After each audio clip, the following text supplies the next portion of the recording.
ധ്രുവ് ഒന്ന് തിരിഞ്ഞു നോക്കി. ഒരു പെൺകുട്ടിയായിരുന്നു അവിടെ നിന്നിരുന്നത്. ആദിക്കും ധ്രുവിനും അവളെ കണ്ടതും മനസ്സിലായിരുന്നു.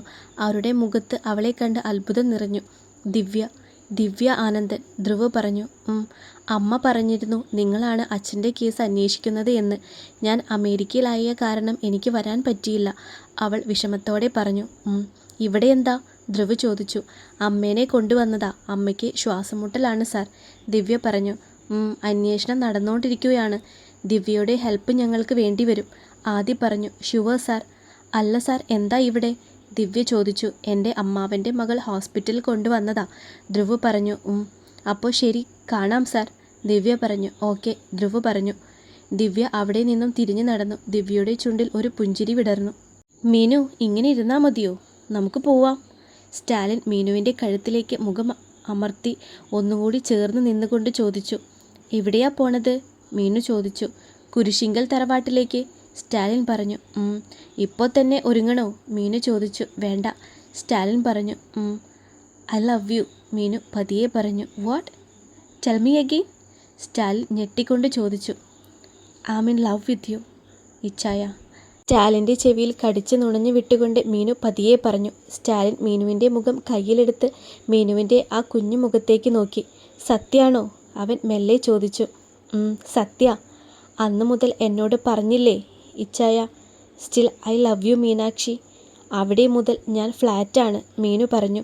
എന്നിട്ട് നീ എന്തിനാ മീനു എന്നെ തല്ലിയേ? കുട്ടികൾ ചോദിക്കുന്ന പോലെ സ്റ്റാലിൻ ചോദിച്ചു. ശിവദ്രു എൻ്റെ അമ്മയുടെ വയറ്റിൽ പിറന്ന മകനല്ല. എൻ്റെ അമ്മ ഏട്ടൻ്റെ രണ്ടാനമ്മയാണ്. പക്ഷേ ഏട്ടൻ ഒരിക്കലും എൻ്റെ അമ്മയെ അമ്മയായും എന്നെ അനിയത്തിയായും പരിഗണിച്ചിട്ടില്ല. അന്ന് ആദ്യമായി എൻ്റെ ഏട്ടൻ എന്നോട് സംസാരിച്ചു ഇച്ചായ. ഞാൻ എന്തേലും പറഞ്ഞ ഏട്ടൻ എന്നോട് പിന്നെ മിണ്ടിയില്ലെങ്കിലോ എന്നോർത്തു ഞാൻ, മീനു പറഞ്ഞു. സാരില്ല മീനു.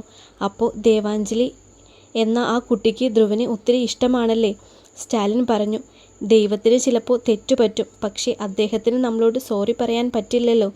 ഏട്ടനിൽ നിന്ന് ഏട്ടൻ്റെ അമ്മയെ അകറ്റിയത് തെറ്റായിപ്പോയി എന്ന് ദൈവത്തിന് തോന്നിക്കാണും. അതിന് ഒരു പകരമായി ദേവുവിനെ കൊടുത്തു. അവളുടെ അച്ഛൻ, അമ്മ, ഞാൻ, കുഞ്ഞാറ്റ, ബാക്കിയുള്ള ബന്ധുക്കൾ എല്ലാവരിൽ നിന്നും അവൾക്ക് ഇഷ്ടം ധ്രുവ് എന്ന അവളുടെ ശിവേട്ടനെയാണ്, മീനു പറഞ്ഞു. നിന്റെ ഏട്ടൻ്റെ കാര്യത്തിൽ മാത്രമല്ല മീനു, ഈ എൻ്റെ കാര്യത്തിലും അങ്ങനെ തന്നെയാണ്, സ്റ്റാലിൻ പറഞ്ഞു. അതിന് മീനു ഒന്ന് ചിരിച്ചു. സ്റ്റാലിൻ അവളുടെ കവിളിൽ അമർത്തി ചുംബിച്ചു. ആദിയും ധ്രുവനും കൂടെ ആശുപത്രിയിൽ കയറിയില്ല. പകരം അവിടെ പുറത്തുള്ള പാർക്കിംഗ് ഏരിയയിൽ നിന്നു. അപ്പോഴാണ് അങ്ങോട്ടേക്ക് വിന്ദ വന്നത്. അവൾ ഓടി വന്ന് കിതച്ചുകൊണ്ട് അവിടെ ഒരു നിമിഷം നിന്നു. എന്തു പറ്റി മിത്ര? ആദി ചോദിച്ചു. ധ്രുവേട്ടനെ കാണണമെന്ന് ഡോക്ടർ പറഞ്ഞിരുന്നു, അത് പറയാൻ വന്നതാ, വിന്ദ പറഞ്ഞു. ഇപ്പോഴോ? ധ്രുവ് ധൃതിയിൽ ചോദിച്ചു. അതെ, വേഗം ചെല്ല്, വിന്ദ പറഞ്ഞു. ആദി, ഞാൻ പോയിട്ട് വരാം, നീ കുഞ്ഞാറ്റേനെയും കൂട്ടി വാ വേഗം. ധ്രുവ് അതും പറഞ്ഞുകൊണ്ട് വേഗം അവിടെ നിന്നും പോയി. ധ്രുവിൻ്റെ അച്ഛൻ അവനെക്കുറിച്ച് എന്തെങ്കിലും പിന്നെ പറഞ്ഞോ? ആദി ചോദിച്ചു. ഇല്ല, പക്ഷെ ഞാനൊരു സത്യം പറയട്ടെ, എനിക്കും ആൾ പറയുന്നത് കേട്ടിട്ട് ഒന്ന് കൊടുക്കാൻ തോന്നിയതാണ്. ധ്രുവേട്ടൻ അങ്ങനെ ചെയ്തപ്പോൾ സന്തോഷമാണ് തോന്നിയത്, വിന്ദ പറഞ്ഞു. അത് പിന്നെ അങ്ങനെയല്ലേ, പാവം കുട്ടി അവിടെ സീരിയസ് ആയി കിടക്കുമ്പോഴാണ്, ആദി പറഞ്ഞു. പാവം എൻ്റെ ദേവു, വിന്ദ പൊട്ടിക്കരഞ്ഞു. ഏയ് മിത്ര, എന്തിനാ കരയുന്നത്? ദേവു ഓക്കെയായി ഇങ്ങ് വരുമല്ലോ, ആദി വിന്ദയുടെ ഷോൾഡറിൽ പിടിച്ചുകൊണ്ട് പറഞ്ഞു. അവൾക്കൊന്നും സംഭവിക്കില്ല ദേവേട്ട, അവൾ പാവാണ്, വിന്ദ ആദിയെ കെട്ടിപ്പിടിച്ചുകൊണ്ട് പറഞ്ഞു.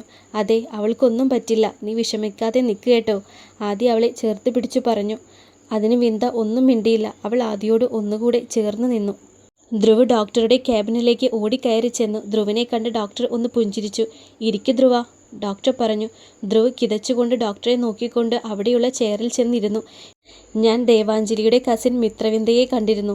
ആ കുട്ടിയാണ് ദേവാഞ്ജലിക്ക് ധ്രുവ് ആരാണെന്ന് പറഞ്ഞു തന്നത്, ഡോക്ടർ പറഞ്ഞു. ധ്രുവ് അതിനൊന്ന് പുഞ്ചിരിക്കാൻ ശ്രമിച്ചു. ഇപ്പോൾ അതൊന്നും പറയാനല്ല ഞാൻ വിളിച്ചത്, ആ കാര്യത്തിലേക്ക് കടക്കാം. God's blessing. ദേവാഞ്ജലി ഇപ്പോൾ മരുന്നിനോട് പ്രതികരിച്ചു തുടങ്ങിയിരിക്കുന്നു, ഡോക്ടർ പറഞ്ഞു. ധ്രുവിൻ്റെ മുഖം വിടർന്നു. അവൻ പ്രതീക്ഷയോടെ ഡോക്ടറെ നോക്കി. അടുത്ത 12 മണിക്കൂറിനുള്ളിൽ ദേവാഞ്ജലി കണ്ണു തുറക്കും എന്നാണ് എനിക്ക് തോന്നുന്നത്. ഇപ്പോൾ ദേവാഞ്ജലി രക്ഷപ്പെടാൻ 30% ചാൻസ് ഉണ്ട് ധ്രുവ, ഡോക്ടർ പറഞ്ഞു. അത് അവനിൽ കുറച്ചൊന്നുമല്ല സന്തോഷമുണ്ടാക്കിയത്. ധ്രുവ് ഒന്ന് ചിരിച്ചു. ദേവാഞ്ജലിയുടെ അച്ഛനോടും അമ്മയോടും പോലും ഇത് പറഞ്ഞിട്ടില്ല. ചെല്ല്, താൻ തന്നെ പറഞ്ഞോളൂ, ഡോക്ടർ പുഞ്ചിരിയോടെ പറഞ്ഞു. താങ്ക് യു, ധ്രുവ് ചെയറിൽ നിന്ന് എഴുന്നേറ്റുകൊണ്ട് പറഞ്ഞു. മോസ്റ്റ് വെൽക്കം, ഡോക്ടർ പറഞ്ഞു. അതോടെ ധ്രുവ് ഒന്ന് പുഞ്ചിരിച്ചുകൊണ്ട് ക്യാബിൻ്റെ പുറത്തേക്ക് ഇറങ്ങിപ്പോയി. തിരിച്ച് അവനും ആദിയും നിന്ന പാർക്കിംഗ് ഏരിയയിൽ അവൻ സന്തോഷത്തോടെ ചെന്നു. ധ്രുവൻ്റെ മുഖം കണ്ട് ആദിയും വിന്ദയും മുഖത്തോട് മുഖം നോക്കി. എന്തായാലും ഒരു നല്ല കാര്യമാണ് ഡോക്ടർ പറഞ്ഞത് എന്ന് അവർക്ക് തോന്നി. എന്താടാ ഡോക്ടർ പറഞ്ഞേ? ആദി ചോദിച്ചു. അടുത്ത 12 മണിക്കൂറിനുള്ളിൽ അവൾ കണ്ണു തുറക്കുമെന്നാ ഡോക്ടർ പറഞ്ഞത്, ധ്രുവ് പറഞ്ഞു. അത് കേട്ടതും വിന്ദയ്ക്ക് സന്തോഷമായി. അവൾ കണ്ണു തുടച്ചുകൊണ്ട് ധ്രുവനെ ചെന്ന് കെട്ടിപ്പിടിച്ചു.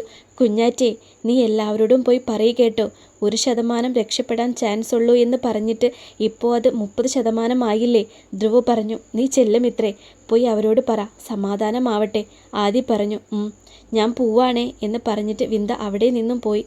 ആദിയും ധ്രുവനും സന്തോഷത്തോടെ കെട്ടിപ്പിടിച്ചു. മീനു കുരിശിങ്കൽ തറവാട്ടിലേക്ക് പോവാൻ വേണ്ടി ഒരുങ്ങുകയാണ്. ഒരു ലൈറ്റ് പിങ്ക് സാരിയും അതിനോട് ചേർന്ന സ്ലീവ്ലെസ് ബ്ലൗസുമാണ് മീനുവിൻ്റെ വേഷം. മുടി സൈഡ് വാർച്ചിലെടുത്ത് കെട്ടാതെ അഴിച്ചിട്ടു. കണ്ണെഴുതി ഒരു റോസ് പൊട്ട് ഇട്ടു. ഒരു നുള്ളു കുങ്കുമം ഇട്ടു അവൾ. കുഞ്ഞു കമ്മലും കഴുത്തിലെ ചെറിയ മിന്നും കയ്യിലൊരു വളയും മാത്രമാണ് അവളുടെ ആഭരണങ്ങൾ. കഴിഞ്ഞോ മീനു? സ്റ്റാലിൻ അവളെ പിന്നിൽ നിന്നും കെട്ടിപ്പിടിച്ചുകൊണ്ട് ചോദിച്ചു. കഴിഞ്ഞു, മീനു ചിരിച്ചുകൊണ്ട് പറഞ്ഞു. സ്റ്റാലിൻ അവളുടെ കവിളിൽ ഒന്നമർത്തി ചുംബിച്ചിട്ട് മീനുവിനെ തിരിച്ചു നിർത്തി. മീനു പെരുവിരൽ കുത്തി ഉയർന്നുകൊണ്ട് സ്റ്റാലിൻ്റെ കഴുത്തിലേക്ക് കൈയിട്ടുകൊണ്ട് നിന്നു. ഇച്ചായ, മീനു മെല്ലെ വിളിച്ചു. എൻ്റെ മീനു, നീ ഇങ്ങനെ എന്നെ കൊല്ലല്ലേ, സ്റ്റാലിൻ പറഞ്ഞു. ഓ, വിളിക്കുന്നില്ല, മീനു പുച്ഛിച്ചുകൊണ്ട് പറഞ്ഞു. അങ്ങനെയല്ല പൊന്നെ, ഇച്ചായനെ പിന്നെ പിടിച്ചാൽ കിട്ടില്ല, അതാ, സ്റ്റാലിൻ പറഞ്ഞു. ഞാൻ പിടിച്ചാൽ കിട്ടില്ലേ ഇച്ചായ? മീനു ചോദിച്ചു. മീനു ഒരുമ്പെട്ട് ഇറങ്ങിയിരിക്കുകയാണോ? നമുക്ക് പോവണ്ടേ എന്ന് സ്റ്റാലിൻ ചോദിച്ചു. പോണോ? സ്റ്റാലിൻ്റെ ചുണ്ടിൽ മെല്ലെ മുത്തിക്കൊണ്ട് മീനു ചോദിച്ചു. എനിക്കൊരു നിർബന്ധവുമില്ല, മീനുവിൻ്റെ ഇടുപ്പിൽ പിടിച്ച് ചേർത്തുകൊണ്ട് സ്റ്റാലിൻ പറഞ്ഞു. അപ്പോൾ ഡ്രൈവർ അവിടെ കാത്തിരിക്കുവല്ലേ, അത് എന്തു ചെയ്യും? മീനു ചോദിച്ചു. അവൻ അവിടെ നിന്നോളും, ഇങ്ങോട്ട് വരില്ല, ഞാൻ അങ്ങോട്ട് ചെല്ലാതെ, സ്റ്റാലിൻ പറഞ്ഞു. ആണോ? മീനു അവൻ്റെ മൂക്കിൽ ചുംബിച്ചുകൊണ്ട് ചോദിച്ചു. അതെ എന്ന് പറഞ്ഞ് സ്റ്റാലിൻ മീനുവിനെ എടുത്ത് പൊക്കിക്കൊണ്ട് കട്ടിലിൽ കിടത്തിയിട്ട് പറഞ്ഞു. ഇച്ചായ, ഞാൻ വെറുതെ പറഞ്ഞതാ, നമുക്ക് പോവാം, വന്നേ, മീനു പറഞ്ഞു. ഞാൻ തമാശയ്ക്കല്ല മീനു. മീനുവിൻ്റെ കഴുത്തിൽ മുഖം അമർത്തിക്കൊണ്ട് സ്റ്റാലിൻ പറഞ്ഞു. ഇച്ചായ, മീനു ഒന്ന് കുറുകി. സ്റ്റാലിൻ മീനുവിൻ്റെ കഴുത്തിൽ നാവുകൊണ്ട് ഒന്ന് നുണഞ്ഞു വിട്ടു. മീനുവിൻ്റെ ശബ്ദം ഉയർന്നു. എന്നാൽ അടുത്ത നിമിഷം പുറത്തുനിന്ന് കോളിംഗ് ബെൽ മുഴങ്ങിയിരുന്നു. മീനുവും സ്റ്റാലിനും ഒരുപോലെ ഡോറിലേക്ക് നോക്കി. മീനു സ്റ്റാലിൻ്റെ മുഖത്തേക്ക് നോക്കി ചിരിച്ചു. എന്നാൽ ആ കോളിംഗ് ബെല്ലിൻ്റെ കാര്യമാക്കാതെ സ്റ്റാലിൻ മീനുവിൻ്റെ ചുണ്ടിൽ ഒന്ന് കടിച്ചു. അപ്പോഴേക്കും അടുത്ത കോളിംഗ് ബെൽ മുഴങ്ങി. മീനു പൊട്ടിച്ചിരിച്ചു പോയി. ഏതവനാണാവോ, സ്റ്റാലിൻ മെല്ലെ എഴുന്നേറ്റുകൊണ്ട് പറഞ്ഞു. ഞാനും കൂടെ വരാം, മീനു എഴുന്നേറ്റുകൊണ്ട് പറഞ്ഞു. അങ്ങനെ സ്റ്റാലിനും മീനുവും കൂടെ ഹാളിലേക്ക് നടന്നു. അവിടെയുള്ള മെയിൻ ഡോർ സ്റ്റാലിൻ പോയി തുറന്നു. സ്റ്റാലിൻ്റെ ഒരു ഗാർഡായിരുന്നു അവിടെ നിന്നത്. എന്താടോ? സ്റ്റാലിൻ ചോദിച്ചു. സാർ, അത്യാവശ്യമായൊരു കാര്യം പറയാനുണ്ട്, അതാ ഇപ്പോൾ വന്നത്, ഗാർഡ് പറഞ്ഞു. പറ, സ്റ്റാലിൻ പറഞ്ഞു. ദേവാഞ്ജലി എന്ന കുട്ടി ആശുപത്രിയിൽ അഡ്മിറ്റാണ്. പിസ്റ്റൽ ബുള്ളറ്റ് കയ്യിലേക്ക് കൊണ്ടതാണ് കാരണം. അതുകൂടാതെ പോയ്സൺ ആരോ ആ കുട്ടിയുടെ കയ്യിലേക്ക് ഇഞ്ചക്ട് ചെയ്തിട്ടുണ്ട്. ഇപ്പോൾ ICUവിലാണ്. രക്ഷപ്പെടാൻ ചാൻസ് കുറവാണ് എന്ന് അറിയാൻ കഴിഞ്ഞത്. ഗാർഡ് പറഞ്ഞത് കേട്ടു മീനു ഞെട്ടിത്തെറിച്ച് നിന്നുപോയി. അവളുടെ കണ്ണുകൾ നിറഞ്ഞൊഴുകി തുടങ്ങി.